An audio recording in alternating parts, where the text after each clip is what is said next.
एक बच्चा जो 4 साल की उम्र तक बोल नहीं पाता था। स्कूल में टीचर्स उसे ये कहते थे कि ये अपनी जिंदगी में कभी कुछ नहीं कर सकता, लेकिन उसने अपनी जिंदगी में जो मुकाम हासिल किया वो हर किसी के बस की बात नहीं है। ये एक ऐसे इंसान थे जिसने मैथ्स और फिजिक्स में ऐसा योगदान दिया जिसे बस कुछ साइंटिस्ट ही आज तक दे पाए हैं। कुछ लोग मानते हैं कि हम दुनिया को 2 भागों में बांट सकते हैं। एक भाग है आइंस्टाइन के पहले की दुनिया और दूसरा भाग है आइंस्टाइन के बाद की दुनिया। और ऐसा मानने के पीछे एक वजह है। आइंस्टाइन ने दुनिया को एक ऐसा फॉर्मूला दिया जिसने साइंस को ही बदल दिया, साइंटिस्ट की सोच को बदल दिया। और इसी फॉर्मूले की वजह से हम एल्बर्ट आइंस्टाइन को जानते हैं। आइए जानते हैं कि कैसे जिसे बचपन में दिमागी तौर पर कमजोर माना जाता था, जो अपनी उम्र के और बच्चों की तरह ठीक से बोल नहीं पाता था, उसने 300 से भी ज्यादा साइंटिफिक पेपर्स को पब्लिश किया। और 1905 में इन्होंने अपने वो 4 रिसर्च पेपर्स पब्लिश किए जो फिजिक्स में रेवोल्यूशन साबित हुए, जिसके बाद इनका नाम इतिहास के पन्नों में हमेशा के लिए दर्ज हो गया। इन्हें नोबेल प्राइज मिला और 1999 में टाइम मैगजीन ने 100 इन्फ्लुएंशियल लोगों की लिस्ट जारी की, जिसमें से इन्हें time person of the century कहा गया। आइए जानते हैं एल्बर्ट आइंस्टाइन की फुल लाइफ स्टोरी। इनका जन्म 14 मार्च 1879 को जर्मनी के अंदर उलूम नाम के एक शहर में हुआ था। ये एक यहूदी परिवार से ताल्लुक रखते थे। इनके पिता हरमन आइंस्टाइन एक इंजीनियर और सेल्समैन थे और इनकी माँ का नाम पॉलिन आइंस्टाइन था। जब एल्बर्ट आइंस्टाइन का जन्म हुआ तब इनका सिर काफी बड़ा था। इनके पेरेंट्स को ये डर था कि कहीं उनका बच्चा दिमागी तौर पर कमजोर तो नहीं है। एल्बर्ट आइंस्टाइन जब 4 साल के हो गए तब तक ये बोल नहीं पाते थे और न ही दूसरे बच्चों के साथ खेलते थे। धीरे धीरे इनका सिर रियल शेप में आने लगा। 4 सालों के बाद जब ये अपने पेरेंट्स के साथ डिनर कर रहे थे तो ये पहली बार बोले। इनके शब्द कुछ इस तरह थे, the soup is too hot, मतलब सूप बहुत गर्म है। इनके पेरेंट्स बिल्कुल सरप्राइज्ड हो गए और पूछने लगे कि तुम आज से पहले क्यों नहीं बोले। तो इन्होंने कहा क्योंकि आज तक सब कुछ ठीक चल रहा था। एल्बर्ट आइंस्टाइन लैंग्वेज को जल्दी पकड़ नहीं पाते थे।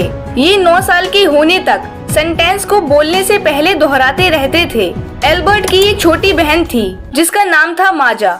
एल्बर्ट या तो अकेले रहते थे या अपनी बहन के साथ खेलते थे।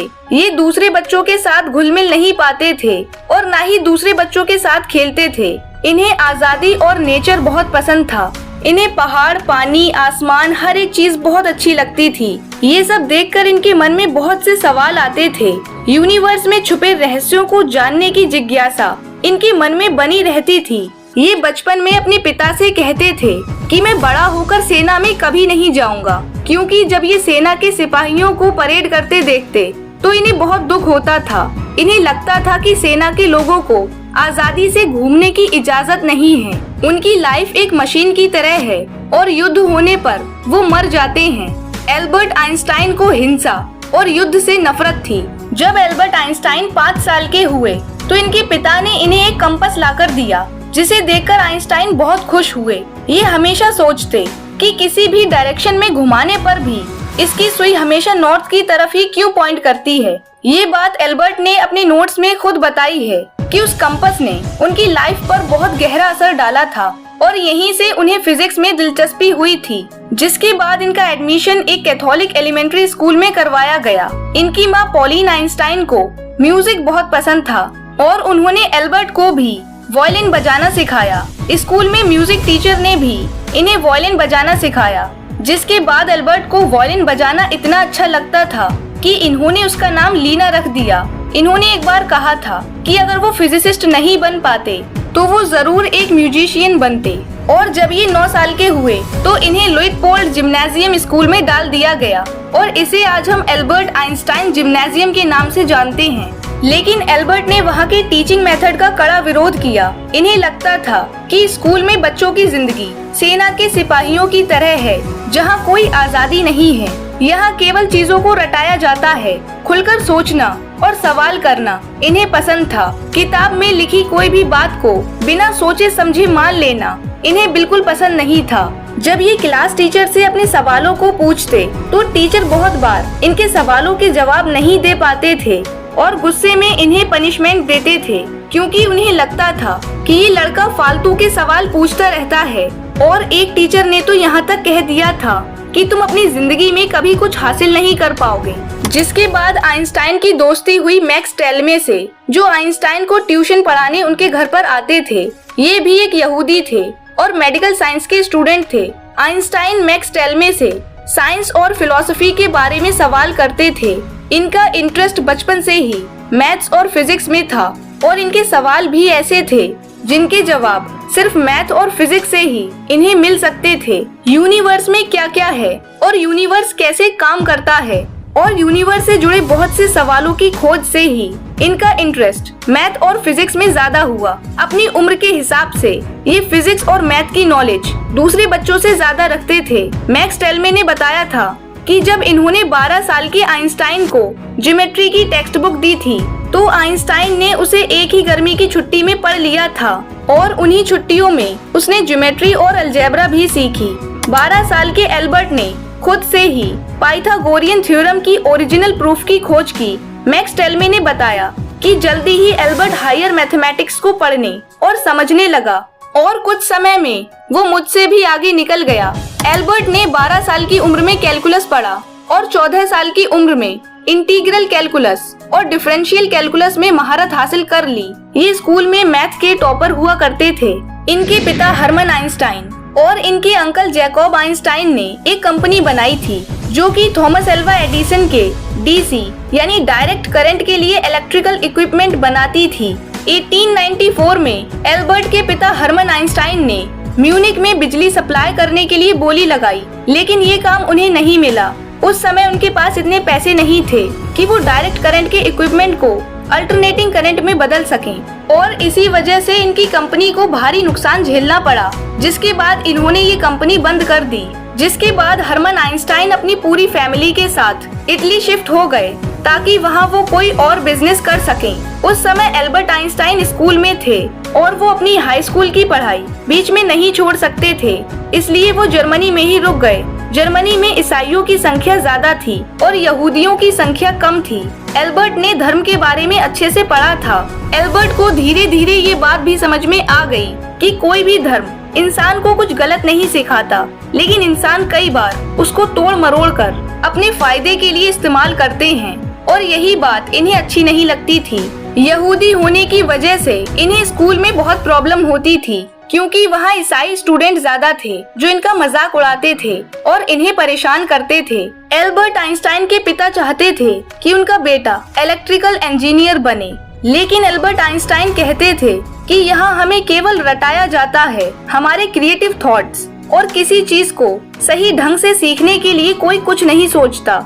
जिसके बाद इन्होंने बीमारी का बहाना बनाकर स्कूल जाना छोड़ दिया और अपनी फैमिली के पास इटली चले गए। केवल 15 साल की उम्र में इन्होंने एक ऐसे लिखा जिसका नाम था on the investigation of the state of the ether in a magnetic field. जब ये 16 साल के हुए तो इनके पेरेंट्स ने इन्हें इनके फ्यूचर के बारे में गंभीरता से सोचने को कहा। एल्बर्ट आइंस्टाइन स्विट्जरलैंड चले गए, जहां ये जूरिक के फेडरल पॉलिटेक्निक स्कूल के एंट्रेंस एग्जाम में बैठे। रिजल्ट आने के बाद वहां के प्रिंसिपल ने इन्हें बुलाया और कहा, तुम्हारे फिजिक्स और मैथ्स में बहुत अच्छे नंबर आए हैं, लेकिन तुम ज़ूलॉजी, बॉटनी और फ्रेंच में फेल हो गए हो। प्रिंसिपल की सलाह पर इन्होंने एर्गोवियन कैंटोनल स्कूल अराउ में एडमिशन ले लिया। वहां से इन्होंने अपनी हाई स्कूल की पढ़ाई पूरी की, जहां इन्होंने फिजिक्स और मैथ्स में मैक्सिमम मार्क्स हासिल किए। इनके शानदार रिजल्ट के चलते इन्हें Swiss federal institute of technology में फिजिक्स और मैथ्स के अंदर 4 साल के एक टीचिंग डिप्लोमा में एडमिशन मिल गया। इस यूनिवर्सिटी में आइंस्टाइन की मुलाकात उनकी फ्यूचर वाइफ मिलेवा मैरिक से हुई थी, जो उस समय फिजिक्स क्लास में अकेली फीमेल स्टूडेंट हुआ करती थी। जिसके कुछ सालों बाद इनकी शादी हुई और इनके 2 बेटे हुए, हेंस एल्बर्ट आइंस्टाइन और एडवर्ड आइंस्टाइन। 1896 में इन्होंने मिलिट्री से बचने के लिए जर्मन की सिटीजनशिप को त्याग दिया, जिसके बाद इन्होंने अपनी जिंदगी के कुछ साल बिना सिटीजनशिप के ही बिताए थे। जिसके बाद स्विट्जरलैंड में रहते हुए इन्हें साल 1901 में स्विस सिटीजनशिप मिल गई। आइंस्टाइन ने 1901 में फिजिक्स और मैथ पढ़ाने का डिप्लोमा तो हासिल कर लिया था, लेकिन इसके बाद भी वो 2 साल तक नौकरी नहीं ढूंढ पाए। यहाँ तक कि उन्होंने हाई स्कूल में पढ़ाने के लिए भी अप्लाई किया था, लेकिन वहाँ भी इन्हें कोई ढंग की पोस्ट नहीं मिल पाई और कोई एकेडमिक जॉब न मिल पाने के चलते इन्होंने स्विस पेटेंट ऑफिस में नौकरी करना शुरू कर दिया। दोस्तों, ये नौकरी आइंस्टाइन के लिए एक वरदान की तरह साबित हुई, क्योंकि इस नौकरी का काम जल्दी ही निपट जाता था और वो दिन का बचा हुआ बाकी समय अपनी साइंटिफिक रिसर्च में बिताते थे, क्योंकि वो ही उनका असली पैशन था। 1905 में इन्होंने यूनिवर्सिटी ऑफ ज्यूरिख से पीएचडी की डिग्री हासिल की। साल 1905 तक आइंस्टाइन का नाम दुनिया में कोई नहीं जानता था, लेकिन 1905 में उन्होंने कुछ ऐसा कर दिखाया जिससे उनका नाम इतिहास के पन्नों में हमेशा के लिए दर्ज हो गया।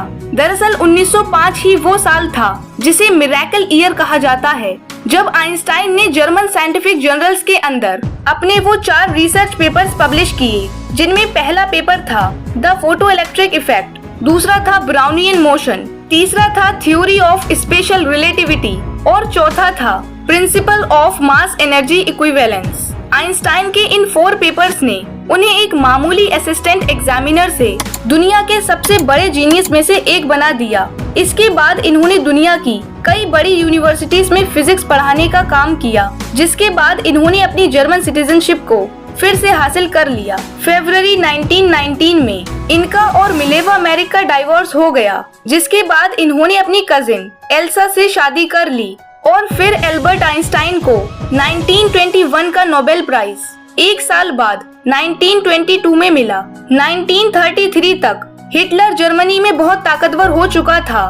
उसने यहूदियों को सरकारी नौकरियों से निकालना और उन्हें मारना शुरू कर दिया था। इसी वजह से एल्बर्ट आइंस्टाइन ने जर्मनी को छोड़ने का फैसला किया। एल्बर्ट और एल्सा 1933 में यूएसए आ गए। वहाँ पर इन्होंने प्रोफेसर के तौर पर काम किया, जिसके 7 साल बाद इन्हें यूएसए की नागरिकता मिल गई और 18 अप्रैल 1955 को ब्लड वेसल फटने और इंटरनल ब्लीडिंग होने की वजह से इनकी मौत हो गई। जब आइंस्टाइन से पूछा गया था क्या वो सर्जरी कराना चाहते हैं, तो उन्होंने ये कहते हुए मना कर दिया था कि आर्टिफिशियल तरीके से जिंदगी को लंबा खींचना बेस्वाद है। मैंने अपना काम कर दिया है, अब जाने का समय आ गया है। और ऐसा भी माना जाता है कि एल्बर्ट आइंस्टाइन के लास्ट वर्ड्स यानी आखिरी शब्द उन्होंने जर्मन में बोले थे और उस समय जिस नर्स की वहाँ ड्यूटी लगी थी उसे जर्मन नहीं आती थी।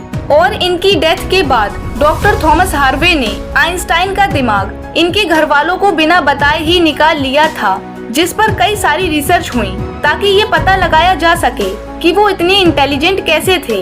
वैसे एल्बर्ट आइंस्टाइन उन साइंटिस्टों में से एक थे जिन्होंने ब्लैक होल का कॉन्सेप्ट और डार्क एनर्जी के बारे में पूरी दुनिया को बताया। इन्होंने टाइम ट्रेवल के बारे में भी कहा था, जिससे हम पास्ट में या फ्यूचर में भी जा सकते हैं। इनकी डिस्कवरीज ने साइंस में एक नए युग की शुरुआत की।